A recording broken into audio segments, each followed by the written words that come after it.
ओम नमो भगवते वासुदेवाय। ओम नमो भगवते वासुदेवाय। ओम नमो भगवते वासुदेवाय। Shrimad Bhagavatam 7th canto, chapter 9, text 17. Jasmat priyapyo viyoga sanyoga janma shokagnina sakala jonisu daihmana दुःखौ सदं तदपि दुःखं अतयाहं भूमन् भ्रमामि वद मे तव दास्य जोगं यस्मात् प्रियो वियोग संयोग जन्म शोकाग्निना सकल जोनिषु दह्यमान दुःखौषधं तदपि दुःखं अतत धियाहं भूमन् भ्रमामि वद मे तव दास्य जोगं। स्तुति मुखरे भगवान नृसिंहदेव को प्रार्थना करी कहते, हे महान भगवान, ए भौतिक जगत रे संयोग वियोग जोग एवं आनंद सुख दुख सब प्रकार परिस्थिति रे व्यक्ति अवस्थित थाई बड़ दयनीय अवस्था अच्छी। से स्वर्गलोक थाऊ बा नर्क लोक थाऊ जो थाऊ ना कहीं सते जमी शोकाग्नि रे दह्यमान हो। जदिओ ये जो भौतिक दुखपूर्ण स्थिति मिजरेबल लाइफ से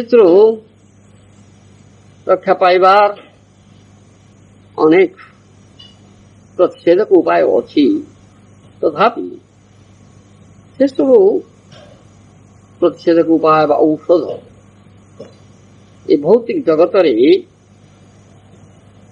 ये दुख अपेक्षा अधिक दुखदायक। तेणु मु भावुछि रक्षा पाइबार एकमात्र उपाय होछि आपनकर सेवा नियुक्त हवा। कृपा करी मते सेवा संबंध उपदेश दियंतु। पपक श्रील प्रभुपाद भगवत चरणारविंदर सेवारी नियुक्त हवा को कामना पोषण करते। After the death of his father was materially very opulent, Prahlad would have inherited his father's property, which is extended throughout the world. But Prahlad Maharaj was not inclined to accept such material opulence. For whether one is in the heavenly or hellish planet, or in a rich or poor man's son, material conditions are everywhere. Prahlad महाराज पिता मृत्यु पर से पुत्र हिसाब रे पितांकर अति महान अतुलनीय भौतिक ऐश्वर्य उत्तराधिकारी सूत्र निश्चय पाइब। हिरण्यकशिपुंकर से भौतिक ऐश्वर्य समग्र जगत परिव्याप्त होइछि, किंतु प्रहलाद महाराज ए प्रकार भौतिक ऐश्वर्य पाया पे आग्रही नुहंती। कारण ये भौतिक जगत रे जणे जोठी थाउ ना कहीं स्वर्गलोक रहू बा नर्कलोक रहू धनाढ्य व्यक्तिर पुत्र हो बा एक धनहीन व्यक्तिर पुत्र हो, भौतिक दुखदायक स्थिति सर्वत्र रही। Therefore, no condition of life is at all pleasing. ତେଣୁ ଏ ଭୌତିକ ଜଗତରେ କୌଣସି ପ୍ରକାର ଜୀବନ ଆନନ୍ଦଦାୟକ ନୁହେଁ. If one wants the unterminated pleasure of blissful life, he must engage himself in the transcendental loving service of the Lord. ଯଦି କୌଣସି ବ୍ୟକ୍ତି ନିର୍ଦୋଷ ଆନନ୍ଦମୟ ଜୀବନ ପାଇବାକୁ ଇଚ୍ଛା କରି ଲାଭ କରିବାକୁ ଇଚ୍ଛା କରି ତାହେଲେ ତାଙ୍କୁ ନିଶ୍ଚିତ ଭାବରେ ଭଗବତ୍ ଚରଣାରବିନ୍ଦର ସେବାରେ ପ୍ରେମମୟୀ ସେବା ନିଯୁକ୍ତ ହେବାକୁ ପଡ଼ିବ. Material opulence may be somewhat pleasing for the time being, but to come to that temporary pleasing condition, one must work extremely hard. ଭୌତିକ ଐଶ୍ୱର୍ଯ୍ୟ କେତେକ ସମୟ ପାଇଁ କିଛି ଆନନ୍ଦ ଦେଇପାରେ, କିନ୍ତୁ ସେହି ଅସ୍ଥାୟୀ ଆନନ୍ଦଦାୟକ ଅବସ୍ଥା ପ୍ରାପ୍ତ ହେବାକୁ ହେଲେ ବ୍ୟକ୍ତିକୁ କଠିନ ପରିଶ୍ରମ କରିବାକୁ ପଡ଼ିବ. When a poor man is rich, he may be better situated, but to come to that position, he had to accept many miseries. ଯେତେବେଳେ ଏକ ଗରିବ ବ୍ୟକ୍ତି ଧନୀ হয়, କୁହାଯିବ ଆମେ କହିପାରିବା ଯେ ସେ ଭଲ ସ୍ଥିତିରେ ଅଛି, କିନ୍ତୁ ସେ ଧନାଢ୍ୟ ସ୍ଥିତିକୁ ଆସିବାକୁ ହେଲେ ତାକୁ କଠିନ ପରିଶ୍ରମ କରିବାକୁ ହବ. ହେଇଛି and he had to accept many miseries. ତାଙ୍କୁ ଦୁଃଖଦାୟକ ସ୍ଥିତି ସ୍ୱୀକାର କରିବାକୁ ପଡୁଛି. The fact is that in material life, whether one is miserable or happy, both conditions are miserable. କଥା ହଉଛି ଭୌତିକ ଜଗତରେ ଭୌତିକ ଜୀବନଧାରାରେ ବ୍ୟକ୍ତି ସୁଖୀ ହଉ ବା ଦୁଃଖୀ ହଉ, ଯୋଉ ଅବସ୍ଥାରେ ଥାଉ ନା କାହିଁକି, ଉଭୟ ପ୍ରକାର ଅବସ୍ଥା ଦୟନୀୟ ଅବସ୍ଥା, ଦୁଃଖଦାୟକ ଅବସ୍ଥା. If one actually wants happy, blissful life, one must become Krishna conscious and constantly engaged in transcendental loving service of love.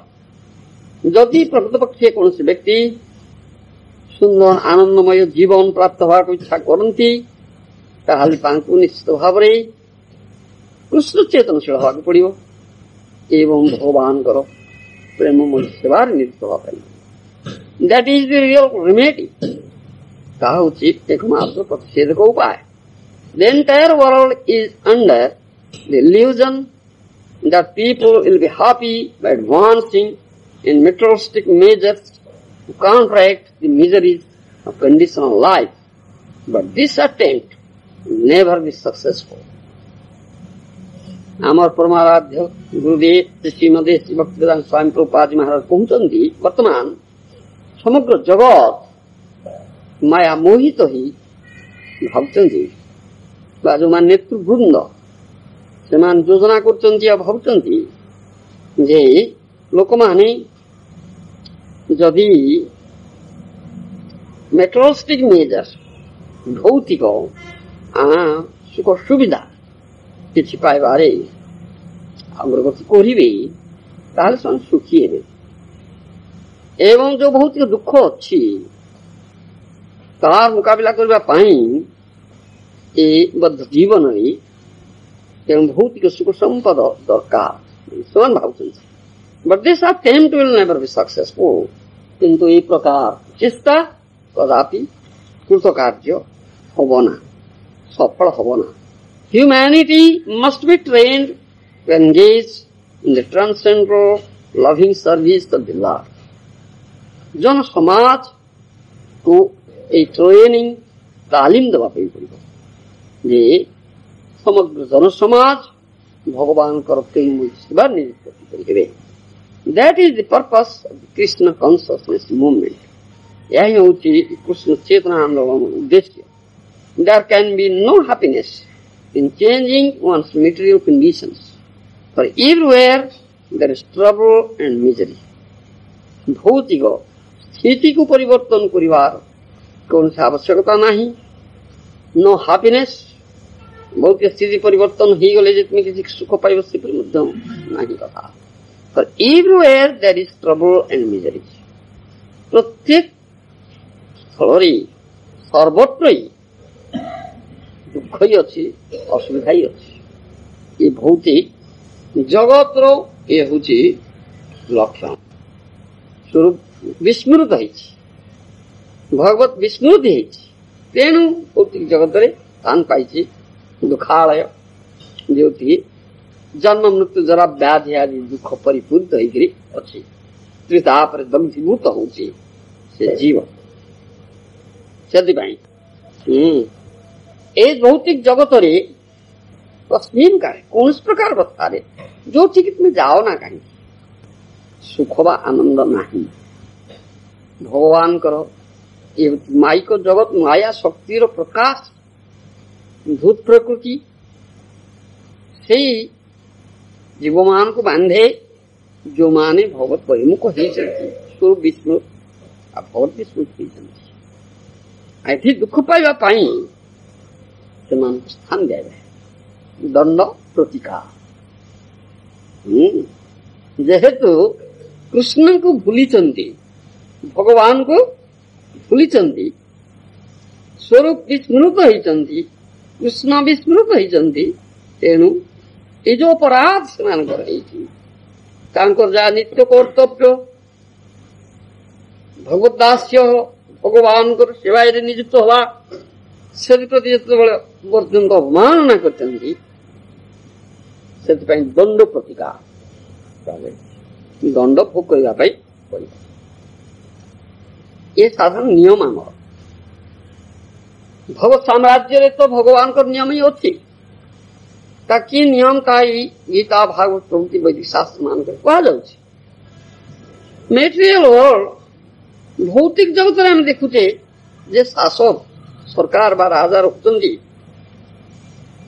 से मध्य तांकर शासन संविधान करुचंदी नागरिक मान को शासन संविधान ता मानिबा पड़े जो मन न मानती अवमानना करती से माने अपराधी होती दोषी होती से मान को दंड करने पड़े ये तो भौतिक जगत अच्छी जगत भगवत साम्राज्य सब तो भगवान का सृष्टि भौतिक जगत मध्य भगवान का सृष्टि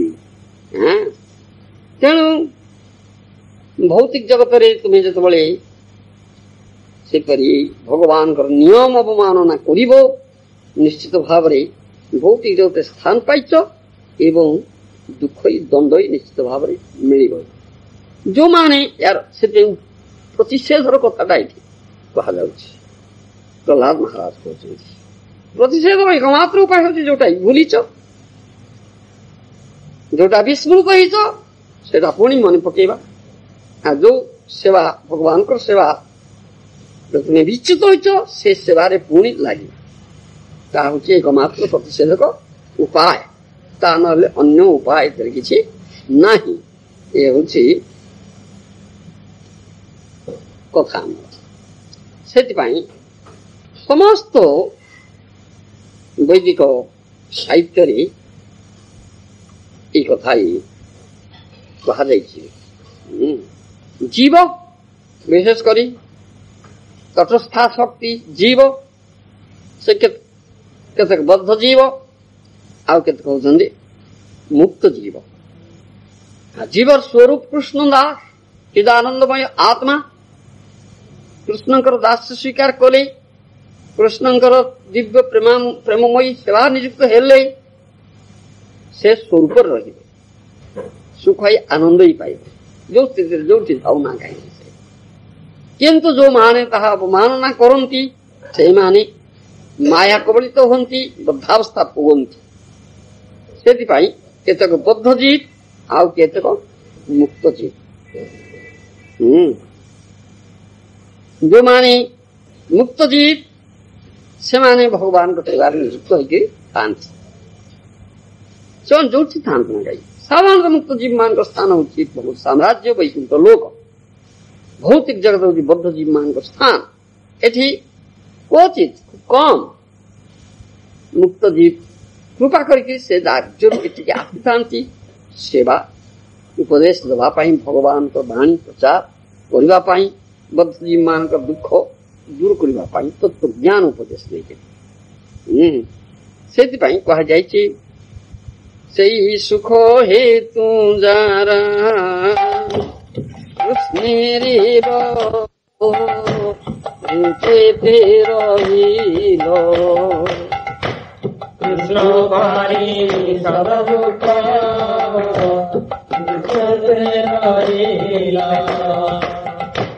যারা পুন নিজ সুখ করিয়া ভাবনা যারা পুন নিজ সুখ করিয়া ভাবনা স্বস্তিতা মায়া প্রতি করিল কামনা স্বস্তিতা মায়া প্রতি করিল কামনা সেই সবধিত কৃষ্ণ বহির্মুখ হইল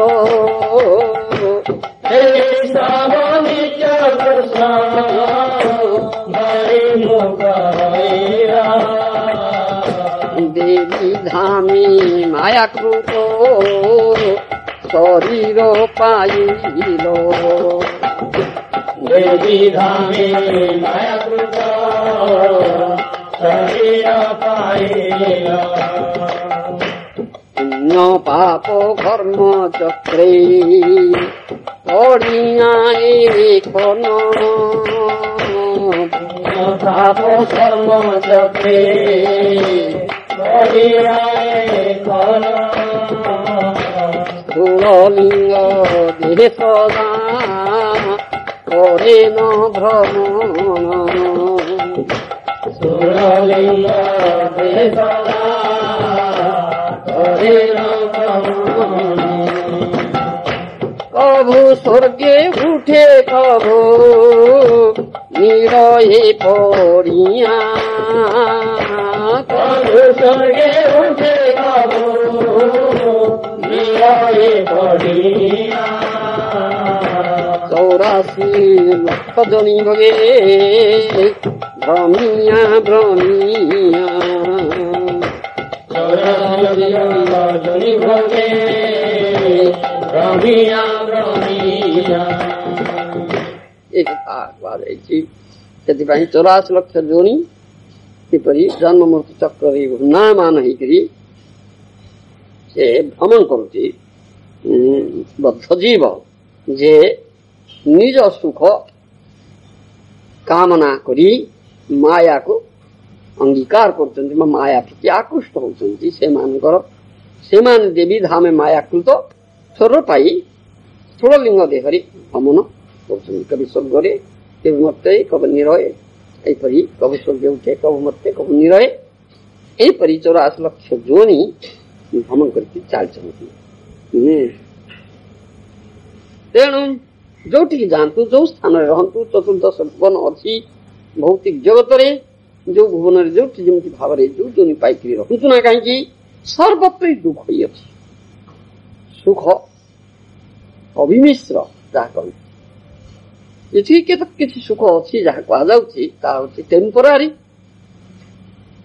କ୍ଷଣକାଳ ସ୍ଥାୟୀ ଏବଂ ଅବିମିଶ୍ର ସୁଖ ମିଶ୍ରିତ ସୁଖ ଦୁଃଖ ମିଶ୍ରିତ ଚିଦାନନ୍ଦମୟ ଧାମ ଭବ ଧାମରେ କେବଳ ସୁଖ ହିଁ ଅଛି ଆନନ୍ଦ ହିଁ ଅଛି ଦୁଃଖ ସ୍ଥାନ ସେଠି କିଛି ନାହିଁ କାରଣ ସେ ମୁକ୍ତ ଜୀବ ମାନେ ସେ ଧାମରେ ସର୍ବଦା ଭଗବାନଙ୍କ ସେବା ନିଯୁକ୍ତ ଅଛନ୍ତି ଭଗବାନ ଆନନ୍ଦମୟ ପୂର୍ଣ୍ଣ ତେବେ ଏ ଜଗତରେ ଯେଉଁମାନେ ବଦ୍ଧାବସ୍ଥା ପ୍ରାପ୍ତ ହେଇଛନ୍ତି ଜୀବଗଣ ଯଦି କୌଣସି ସୁକୃତି ବଶତଃ ଅଜ୍ଞାତ ସୁକୃତି ବ୍ରହ୍ମାଣ୍ଡ ଭୂମିତେ କୌନ ଭାଗ୍ୟବାନ ଜୀବ ଗୁରୁ କୃଷ୍ଣ କୃପାତେ ପାଏ ଭକ୍ତିଲତା ବିଜୟ ତେଣୁ ଏଇ 84 ଲକ୍ଷ ଜୀବ ଜର୍ଣ୍ଣିରେ ଲକ୍ଷ ଲକ୍ଷ ବ୍ରହ୍ମାଣ୍ଡରେ ଭ୍ରମଣ କଲା ପରେ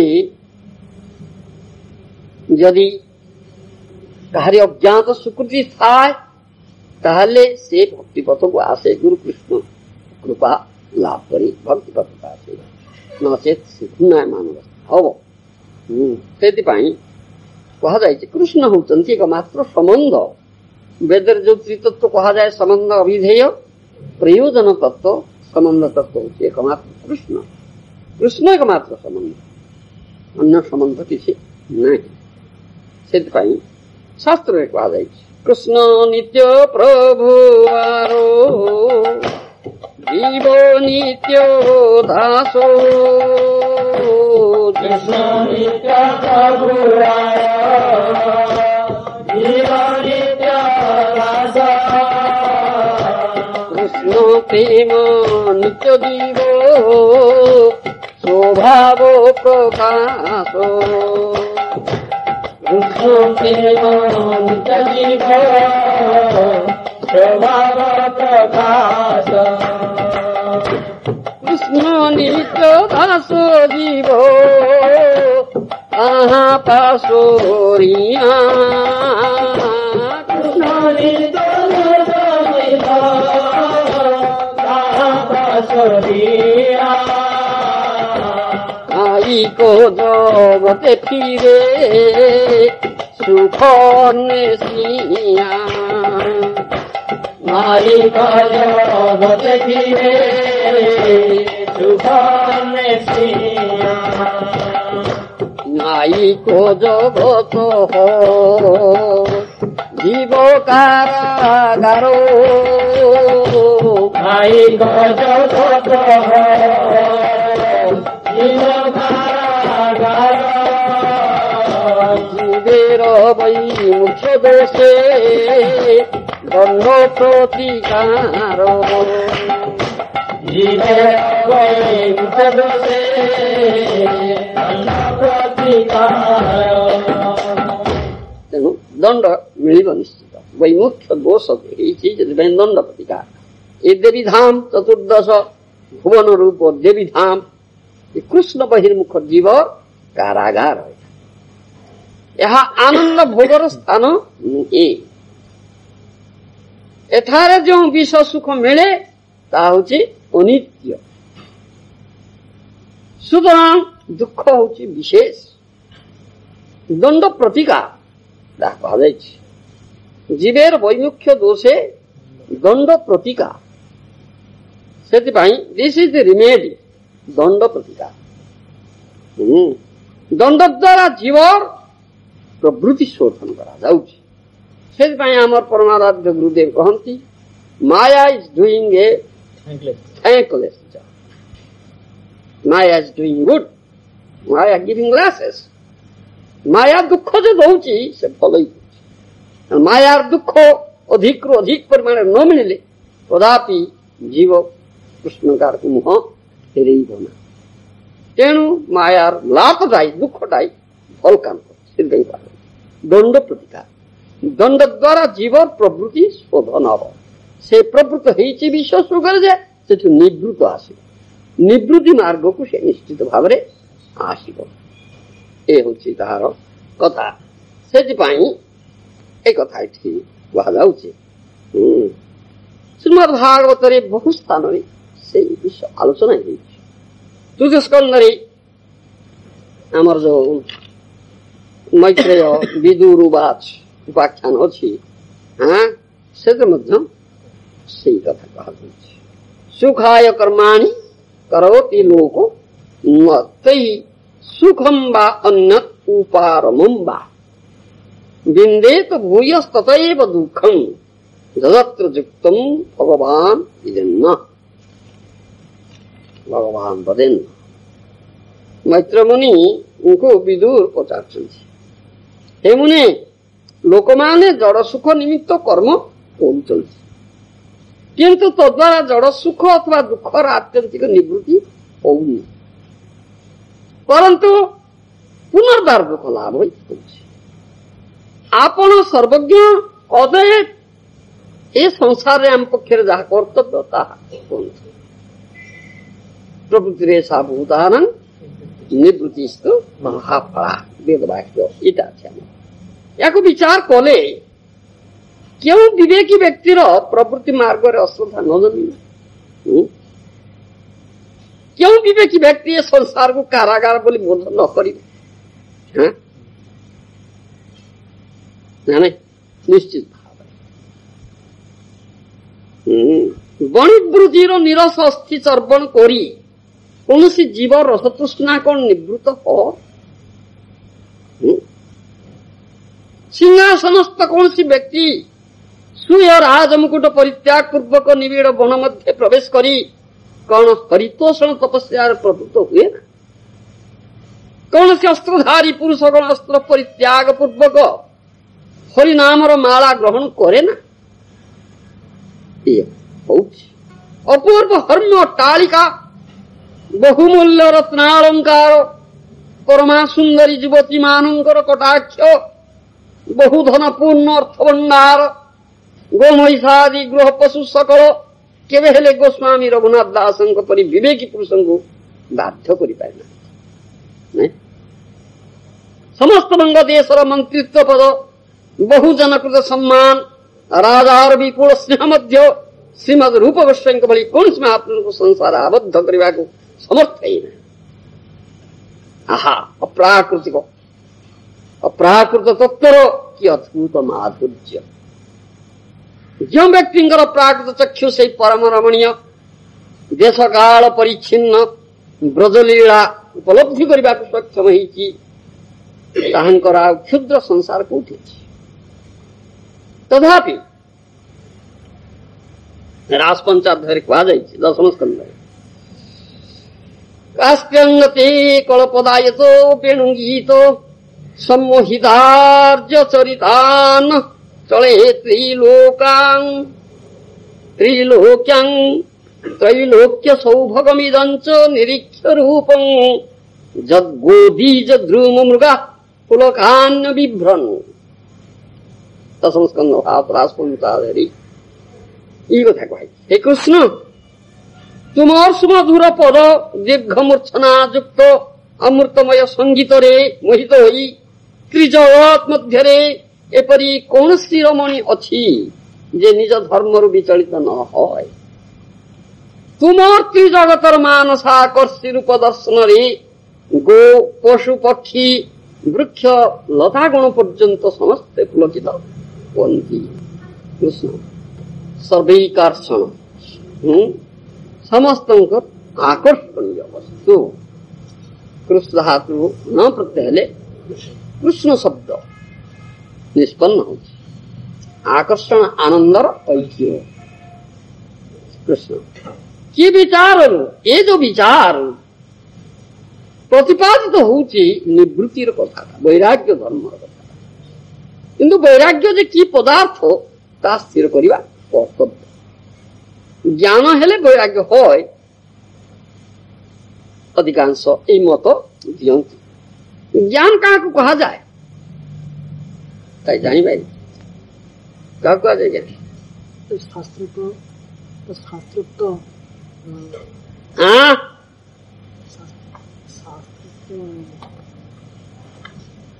शास्त्रोक्त शास्त्र कौन के कौन ज्ञान ज्ञान का कहा जाए प्राकृत और प्राकृत तत्वर भेद जो ज्ञान द्वारा स्थिर होय ताहा कोई ज्ञान ज्ञान ज्ञान अद्वैतवादी जो माने से माने कहती जीव ब्रह्म रे ऐक्य ज्ञान बोली कहती किंतु साधु भक्त पुरुष गण यहाँ को कहती अति ज्ञान ज्ञान और अति ज्ञान अति जो लगुची स्वर्गटाए जमी अति लेंबू चिपुड़े पिता से ज्ञान और अति ज्ञान मध्य विशेष भेद अच्छे ज्ञान द्वारा पदार्थर सत्यता निर्णय कराई किंतु अति ज्ञान द्वारा सहज ज्ञान तिरोहित कूट तर्कर उदय औषध द्वारा रोग निवारित है किंतु आजकल नहीं सुन date of manufacture date of expiry expiry date ही तो औषध खाइब ताले कि जो औषध द्वारा निवारित होउछि रोग से जदि विषाक्त औषध होता है ताहले अन्य एक रोग उत्पत्ति। तेणु अद्वैतवादीगण जदिओ संसार रूप बृहत रोग शांति कराइबाकू केतेक परिमाण सक्षम हितांती तथापि अद्वैतवाद रूप आउ गोटे तदधिक गुरुतर रोग द्वारा आक्रांत शांति पथर विरोध करते। प्राकृत अप्राकृत भेद किपरि अछि अद्वैतवादी माने ताहा जानी पारନ୍ତି। अप्राकृत तत्व काहाकू कहा जाए ताई बुझिबाक पड़िବ। प्रकृतिर अतीत जे पदार्थ ताहा ही होउछि अप्राकृत नहीं। प्रकृतिर जेते प्रकार गुण अछि अप्राकृत पदार्थ रे ताहा नहीं संभव हबन। अप्राकृत पदार्थ ज्ञान और आनंद ए लक्षण द्वारा लक्षित है। एथिरे आकृति विस्तृति स्थिति स्थापकता प्रवृत्ति प्राकृत गुण गुड़िक रही पार से कहा जाए फोर्थ डायमेंशन। फोर्थ डायमेंशन ले रखी इठी अच्छे आमर 3 डायमेंशंस दर्घ्य प्रस्थ वेद 3 डायमेंशंस भीतर स्वप्राकृत वस्तु गुड़ाक रही जाए। अप्राकृत 4th डायमेंशन ना इटे कथा आकृति विस्तृति स्त्री स्थापकता ये गुण प्राकृत गुण गुड़िक से रही पार ना। देश और काल सेठारे प्रभु होई पारिबो ना। भागवत रे द्वितीय स्कंद से कहा जाए प्रवर्तते जत्र रजस्तमस्तयो सत्यं च मिश्रं च नकार विक्रम न जत्र माया किं उतापरे हरे अनुव्रता जत्र सुरा सुरार्चिता। अर्थात भगवान का स्वधामरे भूत प्रकृतिर रज और तम गुण नहीं। एपरिक भूत प्रकृतिर सत्व गुण प्रभाव मध्य सेठारे नहीं। से सत्व अच्छी शुद्ध सत्व एठी जो सत्व ये मिश्र सत्व कालर प्रभाव मध्य सेठारे न थाए। एपरि स्थले माया शक्ति कथा बा कौन कहला ताहा सेठारे कदापि प्रवेश करी पारिब ना। कौनसी बात विचार न करी भक्त रूपरे उभय सुर और सुरगण भगवान आराधना करिथांती। से होउछन्ति एकमात्र आराध्य। जो पदार्थ देश कालर आधिक्य नाही बा अधिकार नाही सेथिरे आवरण इत्यादि भाव असंभव। जेहेतु आवरण ऐक्य ये दुईटा भाव देश प्राप्त होता। नदी सब समुद्र पतित हेले सेमानकर जल नदीत्व भाव परित्याग पूर्वक समुद्रत्व प्राप्त है।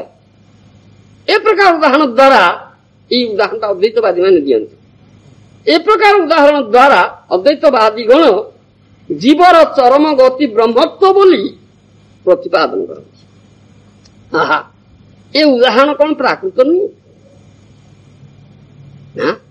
ये तो प्राकृत उदाहरण तो प्राकृत अप्राकृत सांगे किपरि समान भी हम ताई कथा। तेरे अद्वैतवादी प्राकृत तत्व ज्ञान क्यों कला ये प्रश्न आसुछि। वास्तविक अद्वैतवादी प्राकृत को उत्तम रूपे उपलब्धि करि न पारी ऐक्य आवरण अभेद ये समस्त प्राकृत जीव ब्रह्म तत्व आरोप करी निज को सत्य वंचित करके रखता। फलता सेमानकर ज्ञानटा विशुद्ध ज्ञान नुहे अविशुद्ध ज्ञान। यही कारण प्राकृत तत्व प्रकाश हुए ना प्रकृत तत्व प्रकाश हुए ना। अप्राकृत जगत प्राकृत जगतर उदाहरण संभव नुहे। अतः से विषय सत्व सिद्ध आत्म प्रत्यय व्यतीत अन्य ज्ञान ना। आम मैंने जिते पंच भौतिक ब्रह्मांड भेद करी समाधि जोगरे अप्राकृत तत्व उपलब्धि करिबा सेतबेले आम मान मनरे गोटे अकुंठ आनंद स्वरूप भक्ति जोगर उदय है। এই ভক্তি যোগ হি আমମାନଙ୍କର নিত্য স্বভাব। জীবের স্বরূপ হয় কৃষ্ণের নিত্য দাস। তাহার গাঢ়ত্ব ହିଁ ଆମମାନଙ୍କର ଅନନ୍ତ ପ୍ରାପ୍ୟ ଏବଂ ଭଗବତ ଦାସ୍ୟ ହିଁ ଆମମାନଙ୍କର ଅପ୍ରାକୃତ ଲକ୍ଷଣ। ଆମମାନେ ବଦ୍ଧାବସ୍ଥାରେ ତର୍କ କରି ସେ ଅପ୍ରାକୃତ ତତ୍ତ୍ୱ କଥା ବୁଝି ପାରିବା ନା। ତର୍କ ପ୍ରତିଷ୍ଠ। ସେଥିପାଇଁ ଭକ୍ତିର ସାମୃତ ସିନ୍ଧୁରେ କୁହାଯାଇଛି ଅଚିନ୍ତ୍ୟା ଖଳୁ ଯେ ଭାବା ନସ୍ତାଂସ୍ତର୍କେଣ ଯୋଜୟେତ୍ ପ୍ରକୃତିଭ୍ୟ ପରଂ ଯଶ୍ଚ ତଦ୍ ଅଚିନ୍ତ୍ୟସ୍ୟ ଲକ୍ଷଣଂ। ଏ କଥା କୁହାଯାଇଛି। ଅଚିନ୍ତ୍ୟ ବିଷୟରେ ଯୁକ୍ତି ଯୋଗ କରିବା ଯୋଗୁଁ ଅଦ୍ୱୈତବାଦୀଗଣ ବ୍ରହ୍ମା କର୍ତ୍ତୃକ ତିରସ୍କୃତ ହେଇଛନ୍ତି। ଭାଗବତ ଦଶମ ସ୍କନ୍ଧରେ ବ୍ରହ୍ମା ବାକ୍ୟ ଶ୍ରେୟ ସ୍ମୃତି ଭକ୍ତି ମୁଦସ୍ୟ ତେ ବିଭୋ କ୍ଲିଶ୍ୟନ୍ତି ଯେ କେବଳ ବୋଧ ଲବ୍ଧୟେ ତେଷାମସౌ କ୍ଲେଶଳ ଏବ ଶିଷ୍ୟତେ ନାନ୍ୟ ଯଥା ସ୍ଥୂଳ ତୁଷାବ ଘାତିନା।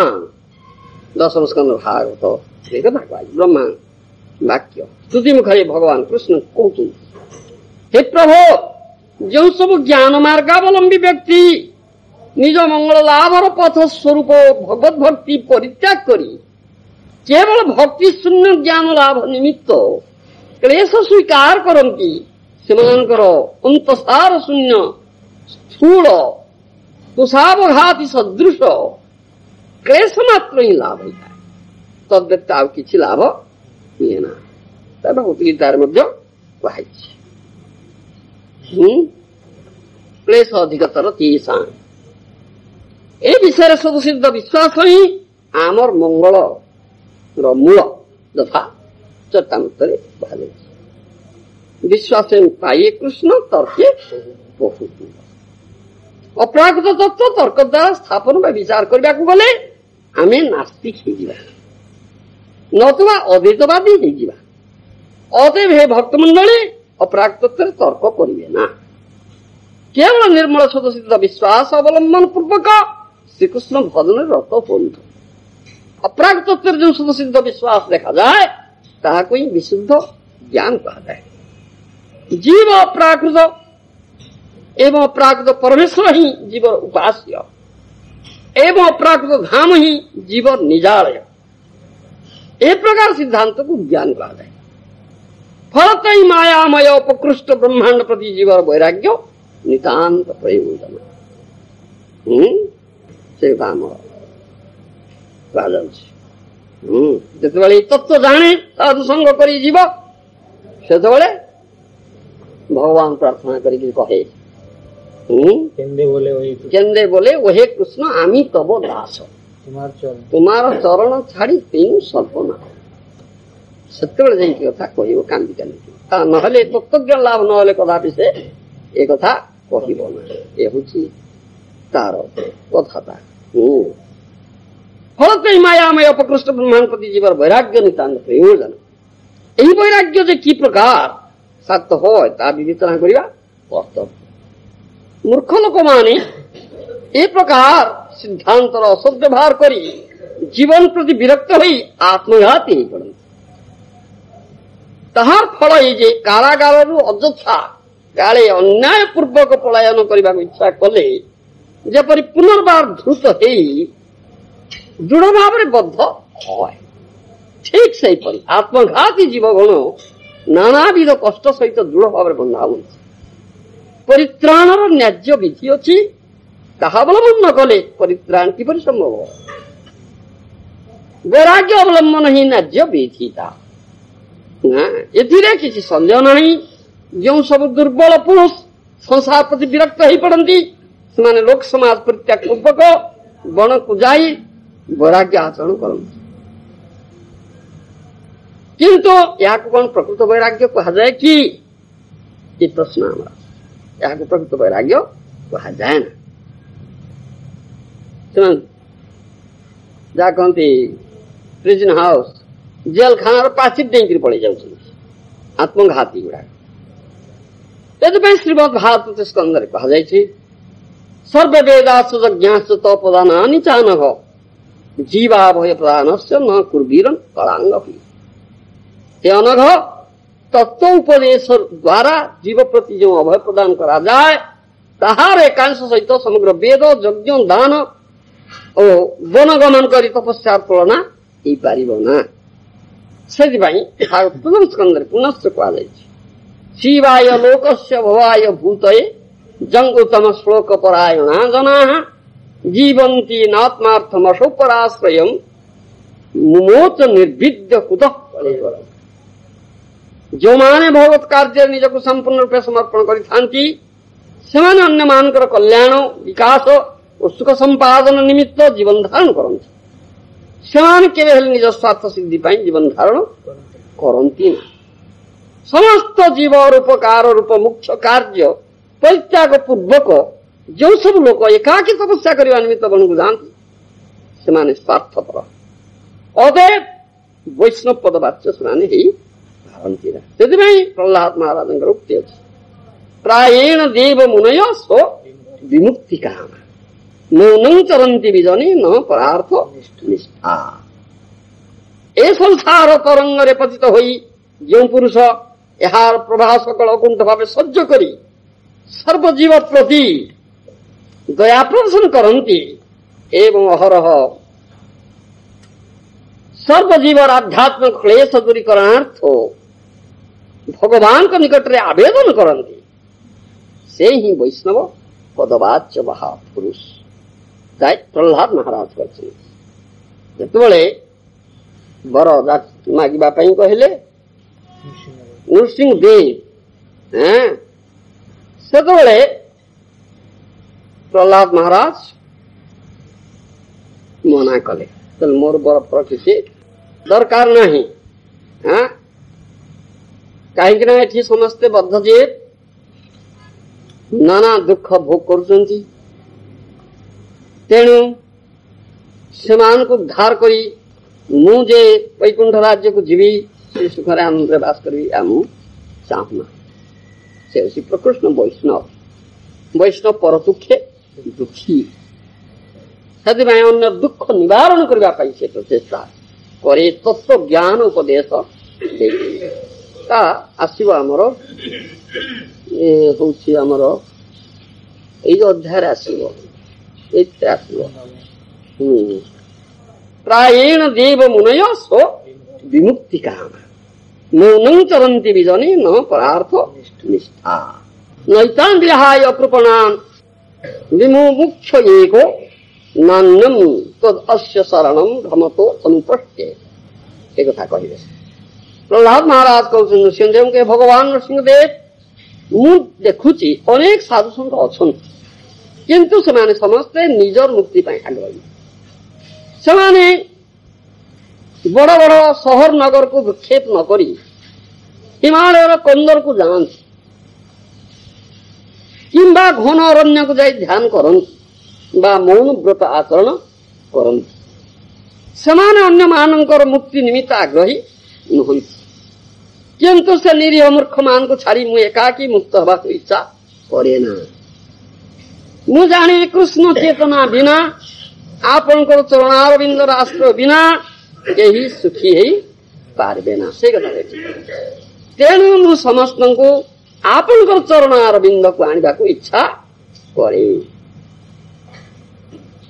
एक नान्यथाते अखिल गुरो घटेत करुणात्मन नास्त आशिष्य आशास्ते न भृत्य स बणी। प्रहलाद महाराज कृष्णदेव को हे भगवान हे जगत गुरु आपन भक्तन प्रति ये प्रति दयालु जे आपन भक्तन किसी अमंगल करने को दियंती ना अन्य पक्षरे जे आपन सेवा करती ता बदल किसी भौतिक लाभ चाहती से आपन शुद्ध भक्त हो पारिबे ना। वास्तविक से एक बणी ठार किसी अधिक देन नेन कारबार कथा देखा जे कि सेवा बदल में किसी लाभ चाहे किंतु निज संबंध में कहते अहं तु अगमस्त्वद भक्त तम च स्वामी अनपाश्रय नान्यते भावयो अर्थो